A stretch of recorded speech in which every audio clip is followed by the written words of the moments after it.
6 થી 8 દિવસના બાળકને વેચવા માટે પ્રયત્ન થઈ રહ્યો છે. આ બાતમી આધારે ક્રાઇમ બ્રાન્ચમાં વેરીફાઈ કરી ક્રાઇમ બ્રાન્ચના ઇન્સ્પેક્ટર જાડેજા, પીએસઆઈ પઢિયાર અને એમની ટીમ દ્વારા એક જગ્યાએથી રેડ કરવામાં આવી, જ્યાં અંજલિબેન મિશ્રા, જે મૂળ રાયબરેલી જિલ્લાના છે અને ચોક બજાર વિસ્તારમાં સુરતમાં રહે છે, એમના ઘરેથી એક 8 દિવસનું બાળક મળી આવ્યું. શરૂઆતમાં એમણે આ બાળક પોતાનું હોવાનું કીધું, પણ એમના પોતાના 22 વર્ષ અને 16 વર્ષના બાળક હતા, એટલે એક ક્લિયર નહોતું થઈ શકતું અને એના જન્મના કોઈ પુરાવા ના આપી શકતા.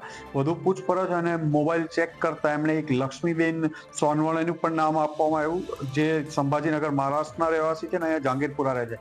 આ બંનેને બાળક સાથે અહીંયા લાવી અને આ લોકોની પૂછપરછ કરતા એમણે આ બાળક મહારાષ્ટ્ર ઔરંગાબાદ પાસેથી કોઈ પાસેથી મેળવ્યું છે અને આ બાળકને 2 થી 2.5 લાખ રૂપિયામાં વેચવા માટે પ્રયત્ન કરી રહ્યા હતા, ત્યારે ક્રાઇમ બ્રાન્ચની ટીમ દ્વારા એને પકડી પાડવામાં આવ્યા છે.